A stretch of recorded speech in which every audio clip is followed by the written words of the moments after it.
Hey, welcome back to my channel. So behind me here is my Arctic Fox 811 truck camper. Something I have never done is a full walkthrough tour of this guy. On the outside, last year I added that slide topper awning and I actually made a video of that project showing how relatively simple it is to add. And here's another project I did, was added an outside light. It's on the fridge vent, and down here in the bottom fridge vent it's a little rocker switch. So that light gets its power from the refrigerator circuit. Another upgrade I did was to eliminate the usage of these little hold open devices and switched over to a magnet on the door and also on the wall of the camper. The factory started using these several years ago. Makes it a lot easier to operate everything with just one hand. When I installed those, I did not screw them to the wall. I used some double-sided foam adhesive tape from 3M, same thing that's used to attach automotive trim to your truck. Those have been on there for a year and a half and they have held up just fine. I've never had one come loose. And moving around to the back, nothing too exciting back here. And the light over here, I changed that to an LED light fixture.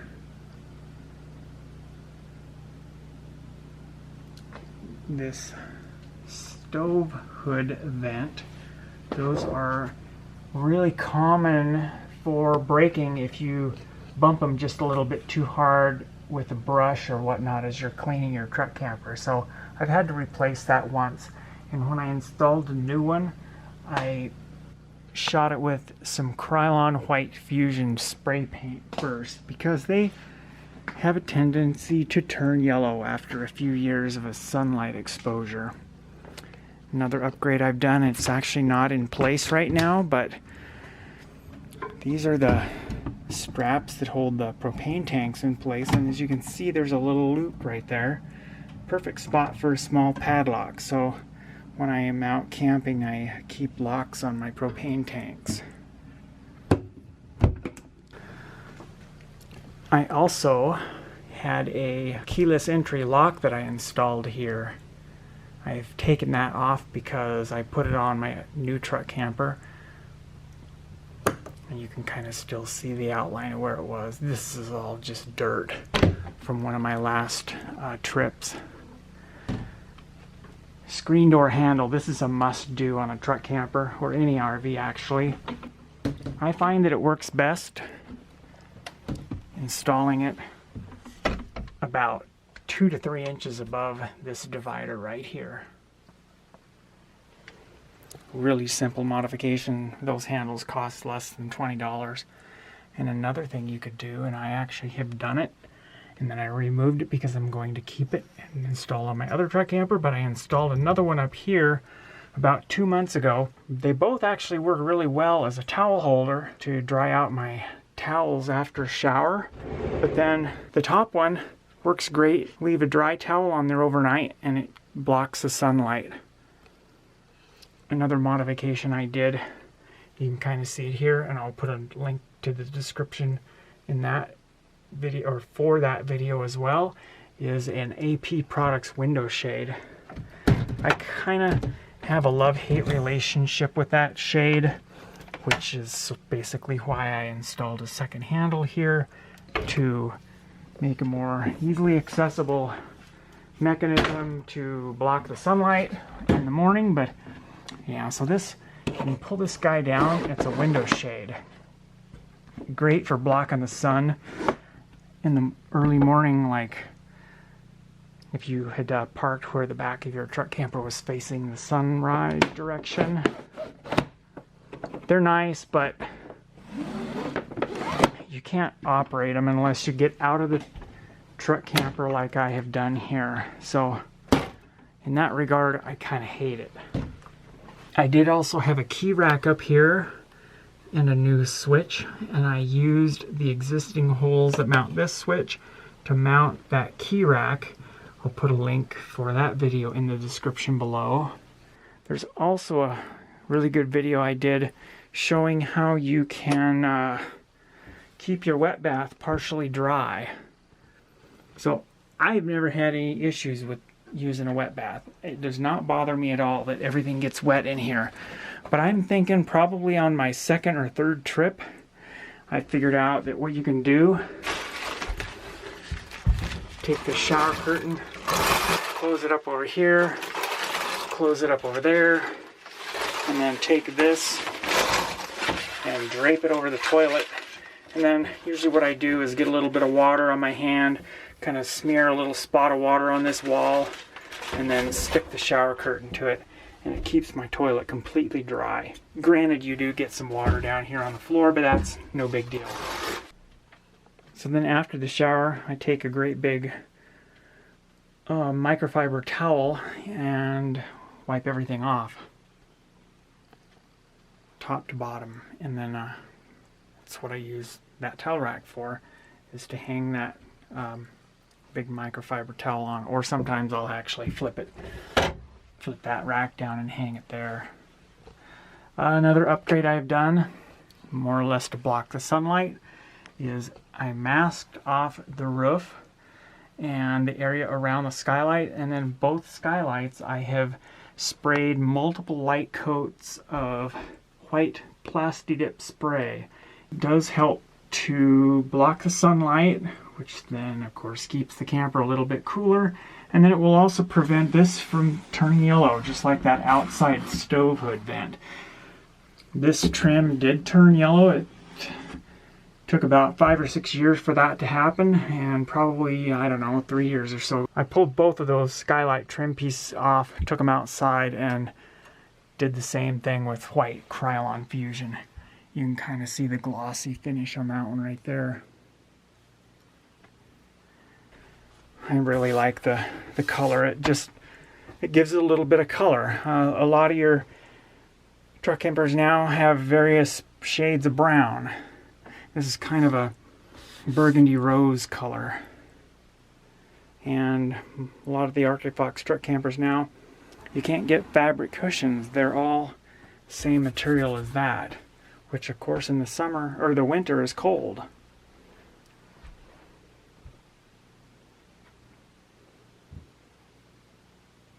And then I of course have some matching throw rugs down here on the floor. That is just a scrap piece of carpet I put over the step to protect the original carpet. I had a piece right there too under that black bin. You can kind of see the outline of it right over there on the left. And then same style of black or a greenish colored ugly carpet to protect the original under the table. All of my lighting was originally halogen, and I've upgraded that to LED. I'll put a link to the video on that project in the description below as well. Another project I've done, and I've actually removed that and moved it to my new truck camper, but I took the original outlet, this outlet here, out, and I put one with a switch on one side and an outlet on the other. That way, when I'm running on inverter power, I can turn off the microwave, just completely disable it, because as long as it's got AC power, it's consuming power all the time. So when I'm running on inverter power, I just reach in here and turn that switch off. Looking over here at the control panel, I've done a lot of upgrades over here. I have 300 watts of solar on the roof. I really hate to see that go with a truck camper, but it's not feasible to remove solar panels and leave holes in the roof, even if I patched them up. I just would never want to do that. So that's my solar controller. That company doesn't even exist anymore. It's a heliotrope. And that's the original monitor panel. I did have a sea level 2 tank monitor system installed there, which I'm keeping that. So I switched back to the original tank monitor. Truck campers of this era did not have any USB or 12 volt charging ports, so I added those here about a year ago. This is a Blue Sea Systems panel with a switch on it, so you can cut off your power to that. 12 volt USB. You can actually get this as either a 2-gang or I think a 3-gang also.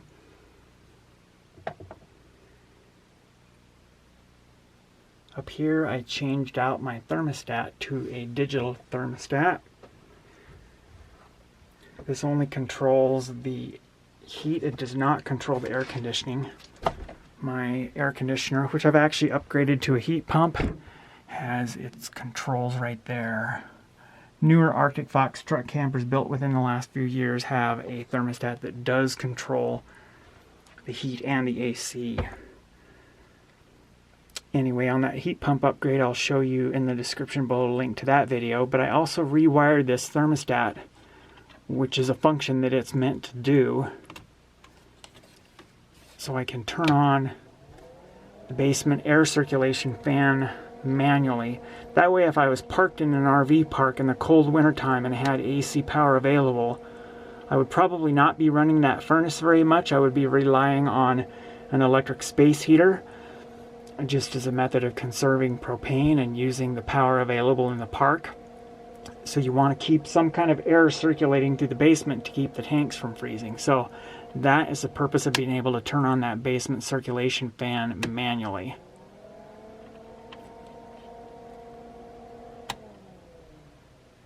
And that basement circulation fan is down here under the bathroom, right there in that big round white vent. The fan blows air down into the basement, and then it comes out this little round vent right below the cab over step. Another one of my favorite upgrades is my inverter, and I also added another one of those Blue Sea switch panels here. This one is also USB and 12 volt. And then at some point I had another one right there, and I pulled that out and just put a blanking plug in it. But my inverter, I will include a link in the description below for a little bit of information about that project too. I really didn't show how to install it, I just kind of give an overview. But this is a Xantrex, previously known as StatPower ProSign 2.0. This is the most detailed remote panel for an inverter I have ever seen. This one is so intuitive and easy to use. It kills me to sell this truck camper with that inverter and remote panel in it, because this inverter and remote is no longer available. This is a combo unit, which means it's an inverter and a charger. It's got a built-in 30 amp transfer switch. And I have all of the power coming into the camper going through that transfer switch, which means the inverter is wired in such a way that it'll power up anything in the truck camper. Of course, you can't run the air conditioner because I don't have enough battery capacity. I also have a Victron BMV 712 amp hour meter for my battery bank. This particular monitor replaced a hard interface Link 10, which I've had in the camper since not long after I bought it. The Link 10 was the same meter as the cruising equipment e-meter, which was pretty much one of the very first round style amp hour meters. Also mention this wood door here. You can tell that it does not match anything else. I took the original door off and kept it, and then made a new door and cut all my holes in the new door. And that plastic bin, what that is meant to do is it's a storage bin for underneath here. That is the original charger. It plugs into that outlet right there, and as you can tell, it's unplugged. I just have the cord laying down there in the basement area. Those are 4 pieces of cardboard that I had set up as window shades to completely block out the light from my 2 cab over windows. There are actually shades, but they still let a lot of light through. Nothing too exciting in there. And that's just all your TV hookups and whatnot. And they come out through a little hole here. And I added a swivel mount for a LCD TV. That light fixture is something I built and added. It's just a flat 3/4 inch piece of oak. I'll turn that off and maybe we can see it a little bit better. It's the same footprint as the original fluorescent light that was in there, but it uses a lot less power. And it's the same style lights as the rest of the truck camper. Those were halogen, and I converted them to LED as well when I installed them. Those are LED also. I kind of like the glass glow because it, instead of just directing light right down at the bed, it kind of lights up the bedroom area a little bit.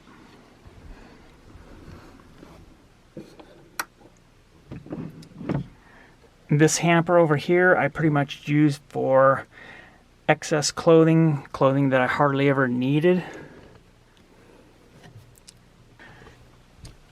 Same thing here, I hardly ever used that. The majority of my clothing was kept in this closet, a hanging rack up above, and then I had a couple plastic bins down there that I would put cold weather clothing in. And all my socks and my towels were kept over in this side. So I primarily would always use this in the big closet at the back. And then this, same thing, hardly ever used it. I had maybe 2 or 3 extra shirts in there, and that was really about it. One thing that I'm really going to miss about this truck camper is that little space above the mattress there, or in front of the mattress. I'd set my little alarm clock right there in the corner, and I also really like that shelf up there. The new truck campers don't have that. Instead, they have a recessed cubby hole in the wall in the front. And this is a 811. It's a 2010 811 that I mentioned earlier that I bought new in the fall of 2009.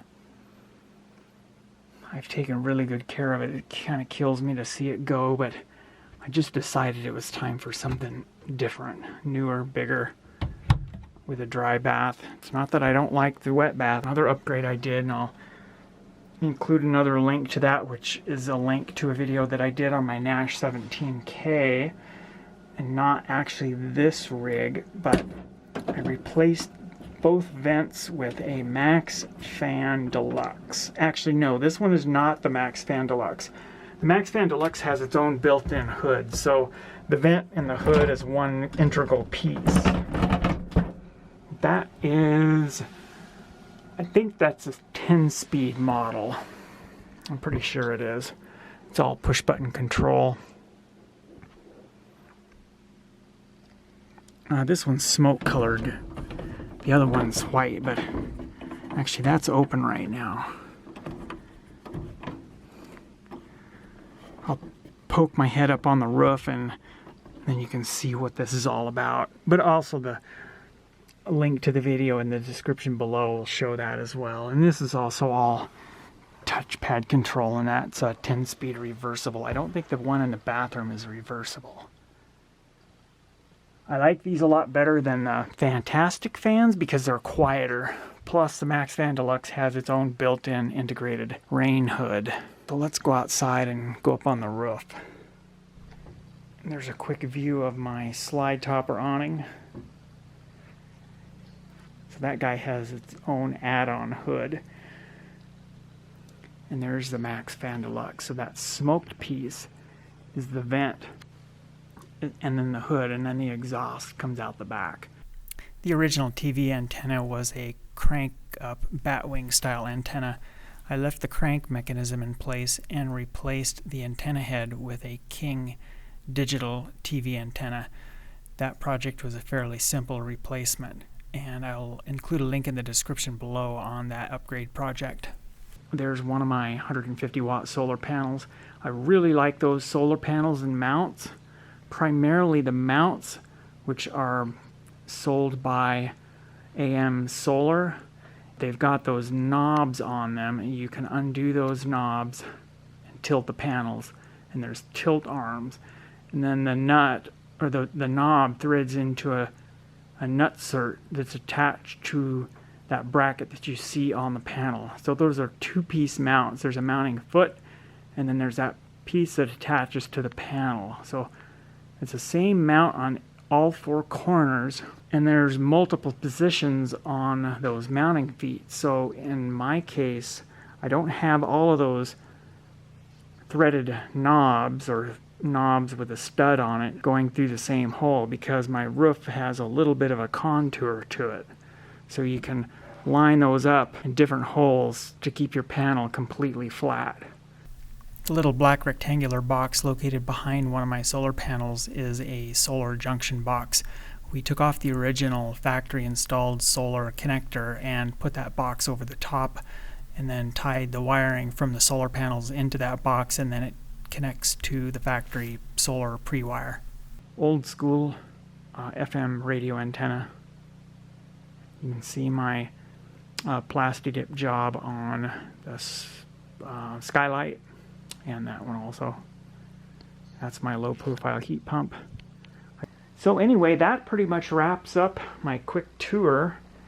Another thing I like about this year is the graphics. This color is almost a perfect match, at least the lighter portion. It's a really good match for my silver birch metallic truck. This is kind of a burgundy color, and this is again sort of a silverish beige. Might have a little bit more of a charcoal tint to it. Kind of hard to see that in the dark here. So I hope you've enjoyed the video. If you did, and if you've got any questions, be sure to ask those questions in the comments below, and share with your friends, and hit the big thumbs up button if you liked it, and also hit the bell icon and turn on notifications so you get notified when I upload any future videos. Thanks.